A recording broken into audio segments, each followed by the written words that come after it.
righty, we welcome back to the show House Budget Committee Chair, Mr. Jody Arrington from the great state of Texas. Jody, thank you.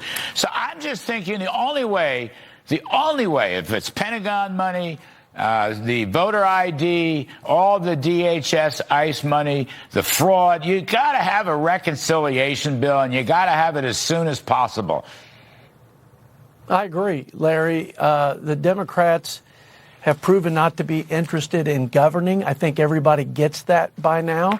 So let's take their toys away, put them in timeout, and let the adults actually address the challenges that we're facing by starting with funding Department of Homeland Security. Let's use the all-Republican exercise of reconciliation, which would just require a simple majority, as you well know.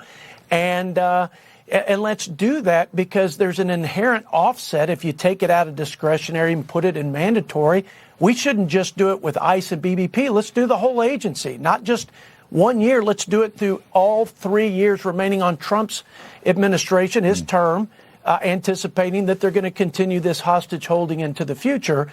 And then everything else you mentioned, obviously important, from election integrity to resourcing our troops in conflict at this very moment. Right. The Pentagon supposedly needs $200 billion in the middle of the war. They need to get it anyway. We want to have a strong military forever and ever. The other thing, but Jody, I'm thinking, look, there's now so much evidence of fraud in all these states, Minnesota being the lead, but California, New York, these blue states, so fraudulent, money going to illegals, Lord knows, Somalia, the whole 9 yards. Fraud. The GAO has said for years there's $500 to $550 billion of waste, fraud. And you could jam all, those are offsets, right? You can, listen, the other thing is, I plead with you, you need to inflation adjust the capital gains tax. People should not have to pay capital gains on inflation. That would probably help the housing market and the animal spirits. All of that, Jody. One big just reconciliation bowl. That's what I see.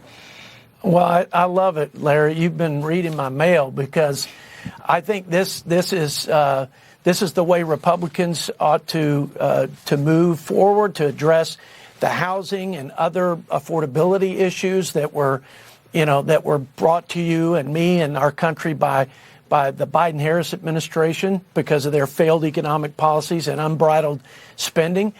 We have a war on a nuclear Iran that could be paid for by the president's war on fraud. And as you said, there's a boatload of fraud across the federal government. We just addressed Medicaid and SNAP. But there are 70-plus means-tested welfare programs across this entire people's government and about $1.5 trillion cost. You mentioned the GAO reports. This just makes too much sense, Larry. I agree with you 100%. That's what we're trying to rally the troops to do. A year ago, I interviewed Elon Musk, and he talked about how the GAO estimates of $500 billion plus were very similar to what he was doing in his own budget work. Anyway, I think reconciliation is the only way to go. Jody Arrington from Texas, good luck on this. Good luck. You're going to get a lot of support from me. Yes, sir. Folks, we'll be right back with my last word.